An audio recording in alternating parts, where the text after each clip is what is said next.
వ్యాపారాలను వేగవంతం చేయడానికి ప్రత్యేక కార్యక్రమం చేపట్టింది.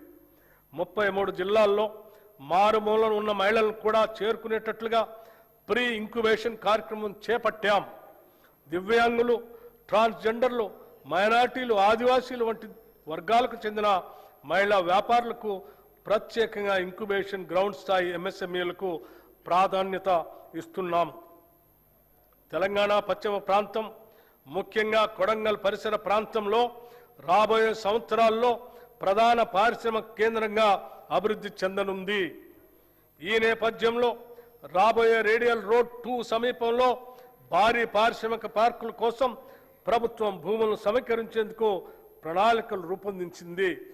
దీనితో పాటు కొడంగల్ మల్టీపర్పస్ ఇండస్ట్రియల్ పార్క్ ని కూడా అభివృద్ధి చేస్తాం. కేంద్ర ప్రభుత్వం సహకారంతో జహీరాబాద్ ఇండస్ట్రియల్ స్మార్ట్ సిటీ ప్రాజెక్టును అభివృద్ధి చేస్తున్నాం. ఇది 3245 ఎకరాల విస్తీర్ణంలో జాతీయ పారిశ్రామిక కారిడార్ అభివృద్ధి కార్యక్రమంలో భాగంగా అమలవుతుంది. మన రాష్ట్రం నుంచి సరుకు ఎగుమతులు 1,61,843 కోట్ల రూపాయలకు చేరి దేశంలో 7వ స్థానంలో ఉంది. ఇందులో ముఖ్యంగా ఏరోస్పేస్ మరియు డిఫెన్స్ రంగాలు కీలక పాత్ర పోషిస్తూ మొత్తం ఎగుమతుల్లో దాదాపు 30% వాటాను కలిగి ఉన్నాయి. ఇంకా ఈజ్ ఆఫ్ డూయింగ్ బిజినెస్ విషయంలో తెలంగాణను కేంద్ర ప్రభుత్వం టాప్ అచీవర్గా గుర్తించడం గర్వకారణం.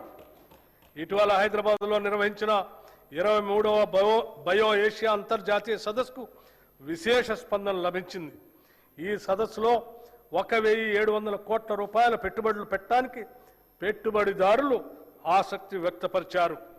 వి హబ్ ద్వారా రాష్ట్రంలోని 33 జిల్లాల్లో 700కు పైగా మహిళా వ్యాపారవేత్తలకు మద్దతు ఇస్తూ వారి సమగ్ర అభివృద్ధికి దోహదపడుతున్నాం. ఈ బడ్జెట్లో పరిశ్రమల శాఖకు 3,490 కోట్ల రూపాయలు ప్రతిపాదిస్తున్నాం.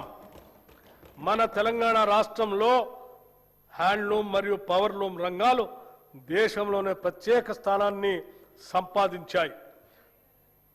పోచంపల్లి, ఇక్కత్, గద్వాల్, నారాయణపేట్, సిద్దిపేట గొల్లభామ చీరలు, వరంగల్ దుప్పట్లు, హ్యాండ్లూమ్ ఉత్పత్తులు మన సంస్కృతి సంప్రదాయ వైభవాన్ని ప్రతిబింబిస్తున్నాయి.